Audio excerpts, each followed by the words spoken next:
I ask your pardon once more, said Candide to the Baron, your pardon, reverend father, for having run you through the body. Say no more about it, answered the Baron. I was a little too hasty, I own, but since you wish to know by what fatality I came to be a galley slave, I will inform you.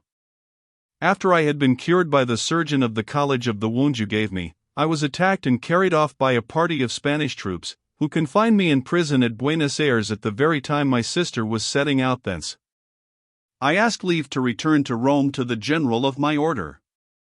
I was appointed chaplain to the French ambassador at Constantinople. I had not been 8 days in this employment when one evening I met with a young Icheglen, who was a very handsome fellow. The weather was warm. The young man wanted to bathe, and I took this opportunity of bathing also.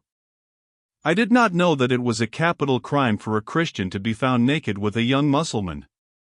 A Cadi ordered me 100 blows on the soles of the feet, and condemned me to the galleys.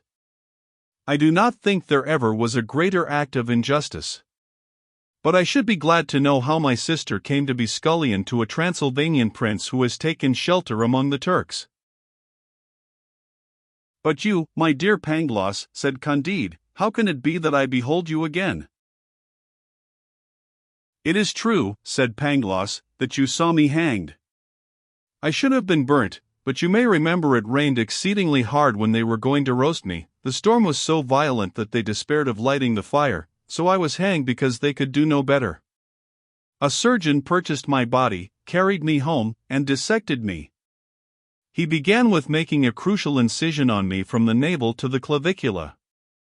One could not have been worse hanged than I was. The executioner of the Holy Inquisition was a subdeacon, and knew how to burn people marvelously well, but he was not accustomed to hanging. The cord was wet and did not slip properly, and besides it was badly tied. In short, I still drew my breath, when the crucial incision made me give such a frightful scream that my surgeon fell flat upon his back, and imagining that he had been dissecting the devil he ran away, dying with fear, and fell down the staircase in his flight. His wife, hearing the noise, flew from the next room. She saw me stretched out upon the table with my crucial incision. She was seized with yet greater fear than her husband, fled, and tumbled over him. When they came to themselves a little, I heard the wife say to her husband, "My dear, how could you take it into your head to dissect a heretic? Do you not know that these people always have the devil in their bodies? I will go and fetch a priest this minute to exorcise him." At this proposal I shuddered, and mustering up what little courage I had still remaining, I cried out aloud, "Have mercy on me." At length the Portuguese barber plucked up his spirits. He sewed up my wounds, his wife even nursed me. I was upon my legs at the end of 15 days.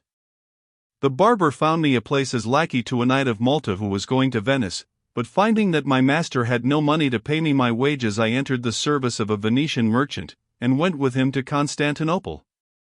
One day I took it into my head to step into a mosque, where I saw an old imam and a very pretty young devotee who was saying her paternosters. Her bosom was uncovered, and between her breasts she had a beautiful bouquet of tulips, roses, anemones, ranunculus, hyacinths, and auriculas. She dropped her bouquet, I picked it up, and presented it to her with a profound reverence. I was so long in delivering it that the imam began to get angry, and seeing that I was a Christian he called out for help.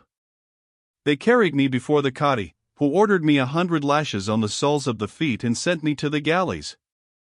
I was chained to the very same galley and the same bench as the young baron.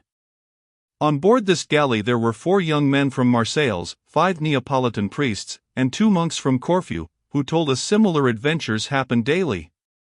The baron maintained that he had suffered greater injustice than I, and I insisted that it was far more innocent to take up a bouquet and place it again on a woman's bosom than to be found stark naked with an icheglen. We were continually disputing, and received 20 lashes with a bull's pizzle when the concatenation of universal events brought you to our galley, and you were good enough to ransom us.